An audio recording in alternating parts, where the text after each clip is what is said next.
ورحمۃ اللہ وبرکاتہ نحمده ونصلی علی رسولہ الکریم اما بعد۔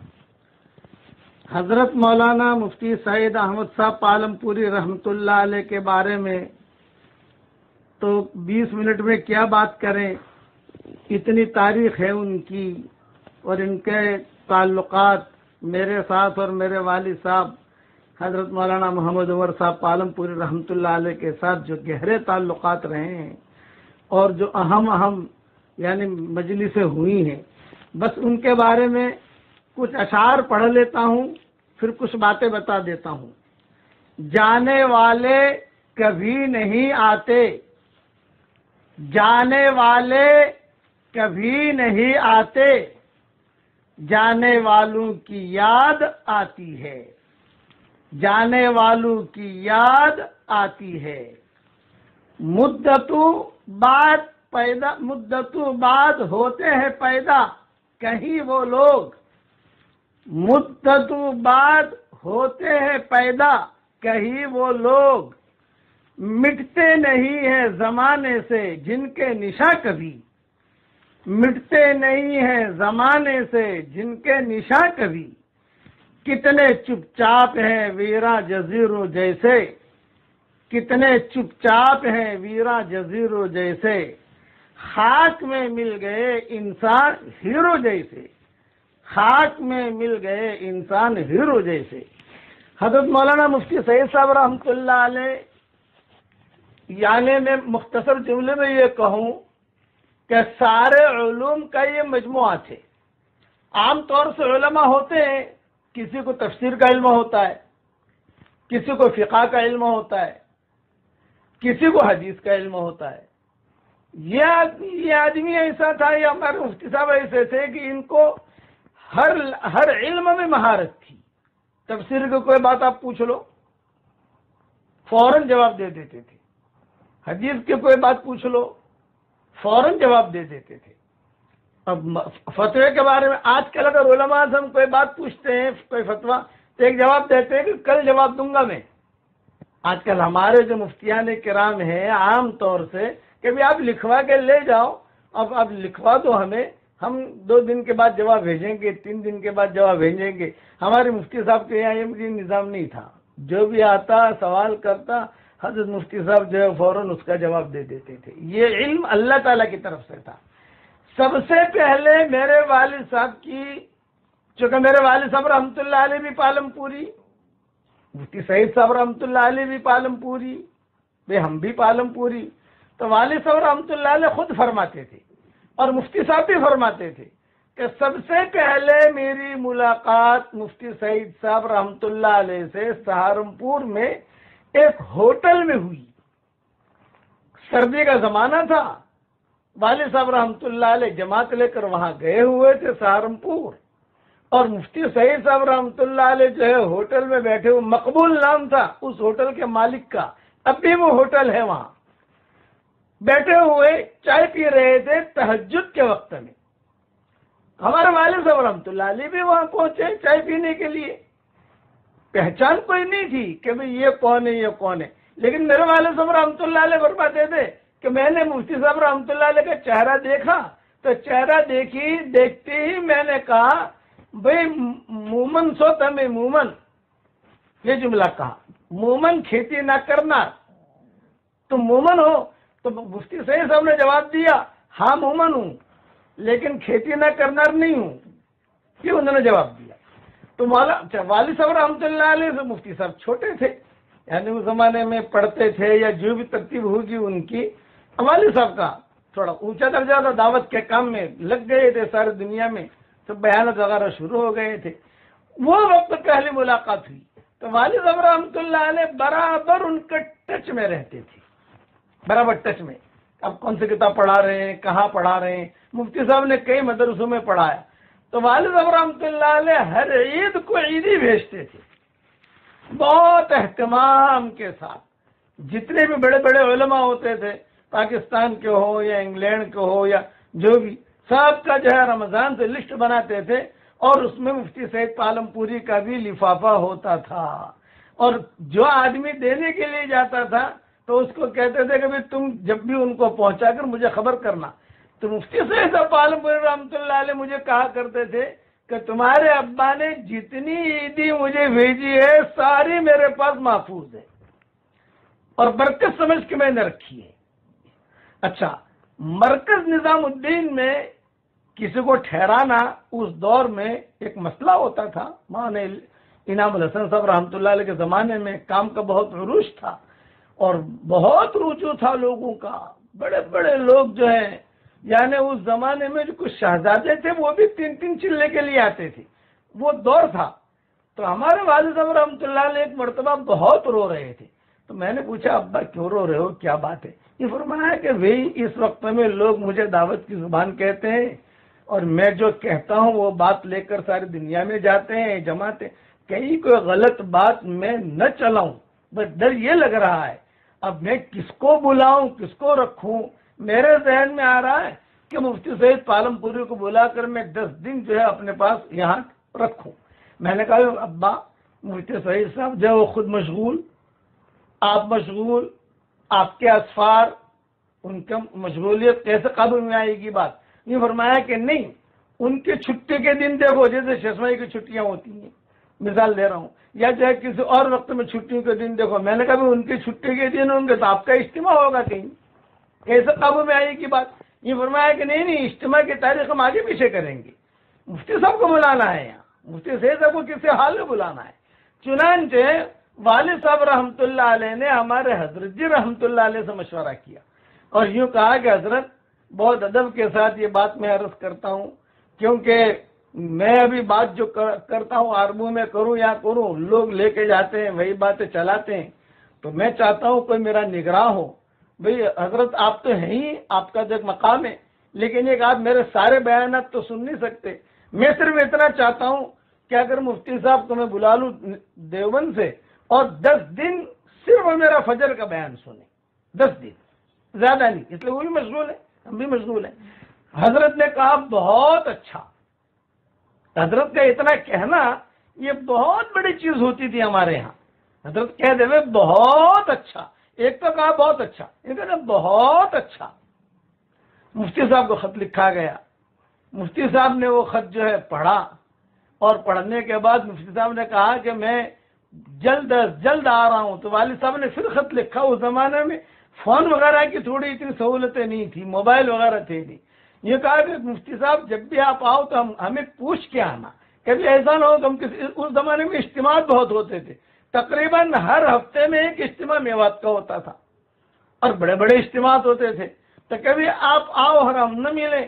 تو مفتی صاحب نے کہا ہے اچھا مفتی صاحب دکھنے میں تو مفتی صاحب تھے لیکن وقت کی پابندی اور ہر اعتبار سے اپنے آپ کو فٹ رکھتے تھے، فٹ جسے کہتے ہیں، ہر اعتبار سے وقت ضائع کبھی نہیں کرتے تھے مفتی صاحب رحمۃ اللہ علیہ.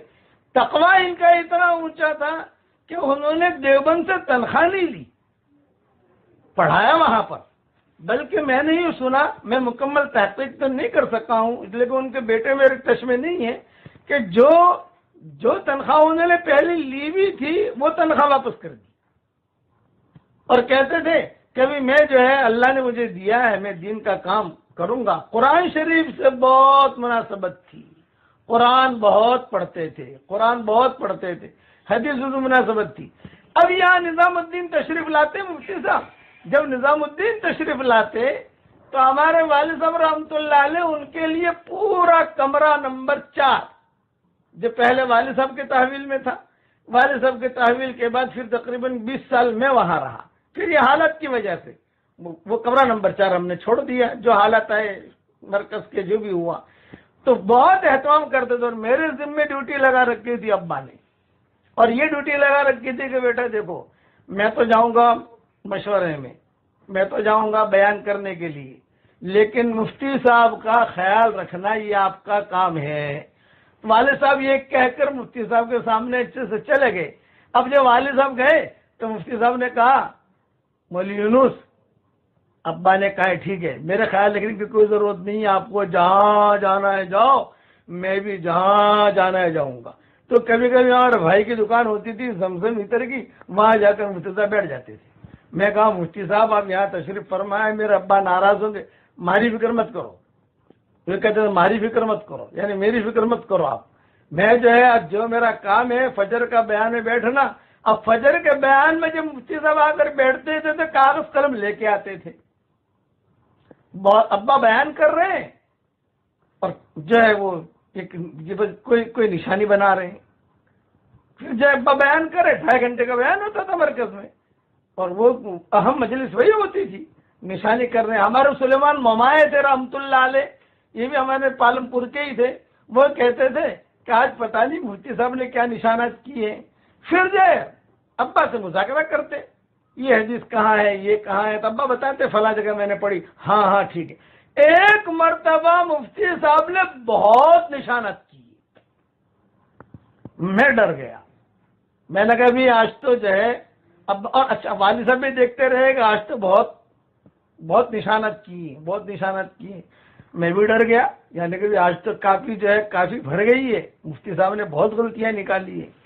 ڈرتے ڈرتے ہم بھی پہنچے کمرے میں، ناشتہ لگا تو والد صاحب رحمت اللہ علیہ سے کہا کہ آج تو میں نے کافی بھر دی ہے آپ کے بیان میں. یہ مفتی صاحب نے کہا کہ آج تو میں نے کافی بھر دی آپ کے بیان میں. تو ابا نے کہا ٹھیک ہے بتائیے مفتی صاحب. یوں فرمایا کہ آج جو آپ نے بیان کیا بالکل صحیح ہے، قرآن کے جو تفسیر بیان کی بالکل صحیح، حدیثوں کو جو تفسیر بیان کی بالکل صحیح. مجھے صرف یہ بات کا جواب دو کہ یہ آپ نے کون سی کتابیں پڑھا ہے. میں یہ نہیں کہتا کہ آپ نے غلط کہا ہے، یہ نہیں ہے، یہ بالکل صحیح ہے. لیکن چونکہ میں علم والا آدمی، میں ہر وقت کتابیں پڑھاتا ہوں، میں نے کسی کتاب میں یہ تفسیری چیز دیکھی نہیں ہے. تو آپ نے کہاں پڑھا ہے مجھے صرف اتنا بتا دو، اس لیے کہ میں نے تو لکھ لیا، میرے تو سبق میں کام آ جائے گا وہاں، لیکن تھوڑا حوالہ ہوگا. تو آپ نے میرے والد صاحب رحمۃ اللہ علیہ نے فرمایا کہ یہ سینہ در سینہ ہے.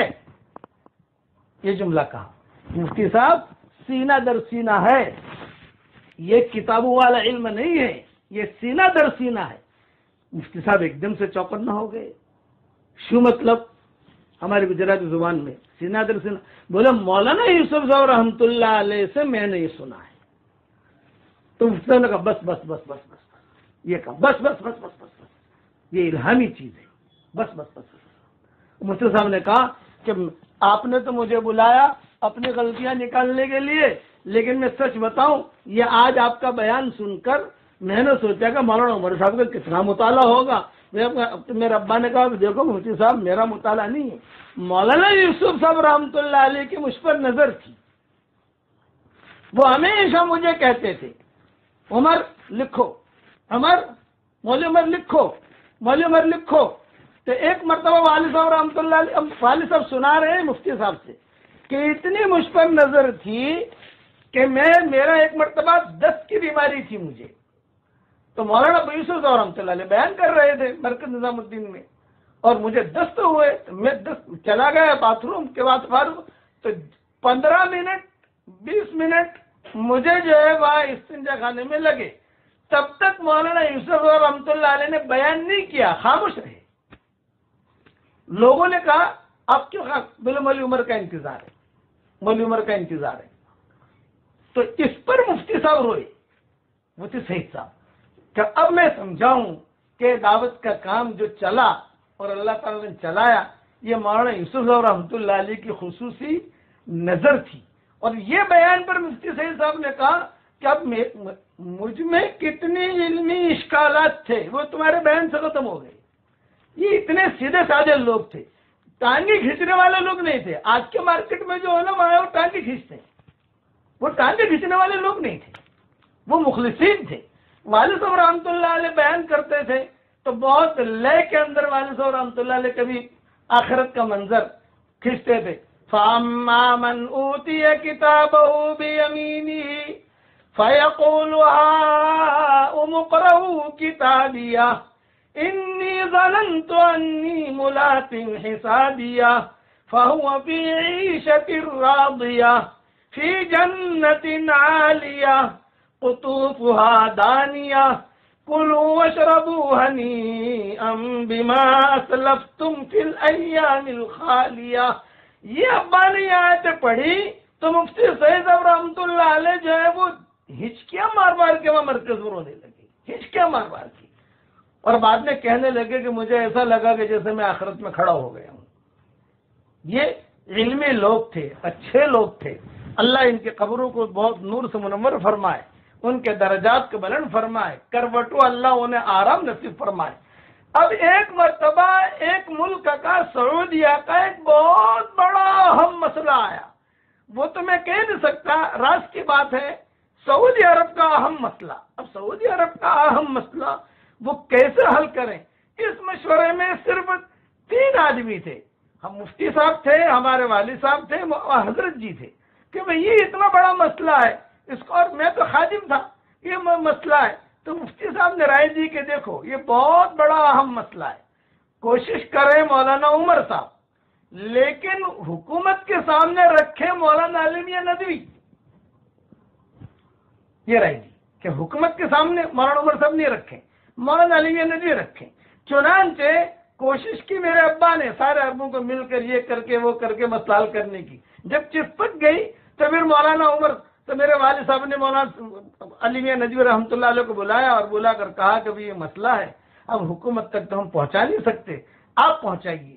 چنانچہ مولانا علی میاں ندوی رحمۃ اللہ علیہ کے ذریعے سے وہ چیز پہنچائی گئی اور وہاں کا مسئلہ سارے ملک کا حل ہو گیا. اس میں مفتی صاحب کی رائے کتنی مزنی بنی کہ آپ اپنا نام نہیں آوے، کام کرو مولانا علی میاں ندوی سے، کیونکہ ان کے تعلقات ہیں حکومت سے، آپ کے تعلقات نہیں ہیں. بڑے مخلص لوگ تھے. بس میں تو یہ دعا کروں گا کہ اللہ تعالیٰ ان کی قبروں کو نور سے منور فرمائے اور ان کے پیچھے رہنے والوں کو بھی اللہ تعالیٰ صبر جمیل عطا فرمائے. میرا سبق آج ہی مجھے ان کے بیٹوں میں سے کسی نے یا ان کے داماد نے آج ہی کہا، اہتمام کے ساتھ تمہارا سبق سنتے تھے، ہے نا. میرا سبق، آج کا سبق جو چلتا ہے میرا، مفتی صاحب سنتے تھے اور ایک جملہ کہتے تھے، بے مولانا عمر صاحب پالم پوری کی ایک نشانی ہے. یہ جملہ میرے لیے ایک تو مولانا زبیر صاحب نے کہا کہ مولانا عمر صاحب پالم پوری کی ایک نشانی ہے، اور ایک مفتی صاحب نے کہا مولانا عمر صاحب پالم پوری کی ایک نشانی ہے. حدیث کی کتاب میرا لکھنے کا بہت ارادہ تھا جیسے قرآن کا، تو مجھے ایک جملہ کہا تھا کہ آپ کو حدیث لکھنے کا شوق ہو تو مشکات کو سامنے رکھو، بس اتنا انہوں نے کہا. اس پر میں نے منتخب ابواب کا ترجمہ کیا، ساری صحیح حدیثیں، اور وہ مفتی صاحب کے سامنے بھیجی، اور مولانا ان کے بھائی جو ہیں مفتی امین ان کو دی، دیکھی. اور یہ کتاب منتخب ابواب اردو کے اندر اس وقت مسجد نبوی میں کتب خانے میں قانونی اعتبار سے داخل کر دی گئی ہے الحمدللہ. اور انہوں نے ہمیں اس کی سرٹیفکیٹ بھی دی کہ یہ سرٹیفکیٹ ہے کہ عادل کے اس کتاب میں کوئی غبار نہیں ہے. اس میں مفتی سعید صاحب عالم پوری رحمۃ اللہ علیہ نے بہت ساتھ دیا، اللہ ان کی قبر کو نور سے منور فرمائے. میں نے کہا مفتی امین نے بہت ساتھ دیا، رات بھر مفتی امین اور میں ہم دونوں مرکز میں رہتے تھے، رات بھر، اور یہ حدیثوں کا ہم املا کرتے تھے، آپس میں بیٹھ کر ایک دوسرے کا مذاکرہ کرتے تھے. تب جا کر کتاب تیار ہوئی منتخب ابواب. تقریباً 2000 یا 3000 حدیث ہیں، مجھے یاد نہیں ہے، لیکن اب تو الحمدللہ چل پڑی. کئی لڑکیوں کے مدرسوں میں یہ کتاب پڑھائی جاتی ہے. خلاصہ کلام یہ کہ ایسے لوگ اب نہیں ملیں گے، جو چلے گئے وہ چلے گئے. اس وقت میں صرف ایک درخواست کرتا ہوں کہ اگر مفتی سعید صاحب پالم پوری سے آپ کو حقیقی محبت ہے تو میں ایک ہدیہ دیتا ہوں آپ کو کہ قرآن شریف کے حروف ہیں 3,40,000 یا 4,40,000. اس میں علماء کا بہت اختلاف ہے. جب میں نے میرے قرآن جو ہے ریاض القرآن کے مقدمے میں کچھ چیزیں لکھی ہیں، میں ایک راؤنڈ فگر کہتا ہوں، 5 لاکھ مرتبہ سورہ اخلاص پڑھ کر یہ ہدیہ ان کو پہنچا دو اگر آپ کو حقیقی محبت ہے. اور بہت آسان ہے، کوئی مشکل نہیں ہے. روزانہ آدمی تھوڑا دور ہے منزل مقصود، مگر ہے تو صحیح، راہ کٹ جائے گی تو عزم سفر پیدا کر. اسی سورہ اخلاص کے بارے میں نے مفتی صاحب کو پوچھا تھا کہ مفتی صاحب یہ میں لوگوں کی تشکیل کرتا ہوں، تو مفتی صاحب کہتے تھے کوئی حرج نہیں، سورہ اخلاص تو آل ان ون ہے، یعنی وہ اس کی تو فضیلتیں بہت ہیں، کوئی مسئلہ نہیں. میں نے کہا کہ مفتی صاحب سب کی نیت کریں کہ اپنی نیت کریں؟ مفتی صاحب نے جواب کیا دیا؟ جو نیت کرنی ہو کرو، اللہ کو دینا ہے، تم کو نہیں دینا، جیسے ان کی عادت تھی، بھئی جو نیت کرنی ہو کرو، تم کو تھوڑے دینا ہے، اللہ کو دینا ہے۔ تو آپ 5 لاکھ مرتبہ پڑھو، وہ 5 لاکھ مرتبہ پڑھ کے اب مجھے بھی دے دو، سارے دنیا کے مسلمانوں کو دے دو، مرحومین کو دے دو، اس میں جو مفتی صاحب کو بھی دے دو۔ ایصال ثواب کے لیے مرحوم کا ہونا ضروری نہیں ہے، زندوں کو بھی ایصال ثواب دے سکتے ہیں۔ تو یہ اگر میں تشکیل اتنی کروں گا کہ اب اللہ تعالیٰ یعنی ایک تو ان کی کروڑ اللہ جنت نصیب فرمائے، ان کی ہڈی کو اللہ جنت نصیب فرمائے، ان کے اگلی منزلوں کو آسان کرے۔ امید ہے کہ مفتی صاحب بہت خوش ہوں گے، خواب بھی دیکھے گئے، کئی لوگوں نے خواب بھی بھیجے الحمدللہ، لیکن مجھے بھی اس وقت یاد نہیں۔ جتنا مجمع سن رہا ہے یہ میں تشکیل کر رہا ہوں آپ کی کہ 5 لاکھ مرتبہ سورہ اخلاص پڑھ لیجئے، آپ کے لیے بھی نفع ہے، دوسروں کے لیے بھی فائدہ ہے۔ اللہ تعالیٰ مجھے، اور میں روزانہ پڑھتا ہوں الحمدللہ، روزانہ 1000 مرتبہ سورہ اخلاص پڑھنے کی عادت ہے الحمدللہ۔ میری مشغولیت کے باوجود درس قرآن بھی دیتا ہوں، ریاض التفسیر کا کام بھی چل رہا ہے سب، لیکن یہ جو اللہ تعالیٰ کروا رہا ہے، اللہ تعالیٰ سے دعا کرتا ہوں کہ اللہ تعالیٰ ان سننے والوں کو قبول فرمائے، اور جو بھی میری تشکیل پر یہ 5 لاکھ مرتبہ سورہ اخلاص پڑھنے کی عادت ڈال، 5 لاکھ مرتبہ ہو گیا، 10 لاکھ مرتبہ کرو، فائدہ ہی فائدہ ہے۔ حدیثوں میں آتا ہے، ایک صحابی نے آ کر حضور سے کہا کہ حضرت مجھے اس سورت سے بہت محبت ہے، تو آپ نے فرمایا اگر تجھے سورہ اخلاص سے محبت ہے تو اللہ کو بھی تجھ سے محبت ہے، جا، اس سے بڑی کی چیز تو کوئی ہو نہیں سکتی۔ اللہ تعالی ہم سب کو عمل کرنے کی توفیق عطا فرمائے، فرائض کا اہتمام کرنے کی توفیق عطا فرمائے، اور جو بھی میری بات سن رہے ہیں اللہ ان کی اور ہماری قیامت تک کے آنے والی نسلوں کے لیے ڈھیروں خوشیوں کے فیصلے فرمائے، اور ہر قسم کی بیماری سے، برائیوں سے اللہ حفاظت فرمائے، اور یہ جو بیماری چل رہی ہے اللہ تعالیٰ اس سے بھی پوری انسانیت کو نجات دے، اور اللہ تعالیٰ ہم سب سے راضی ہو جائے۔ آمین وآخر دعوانا الحمدللہ رب العالمین۔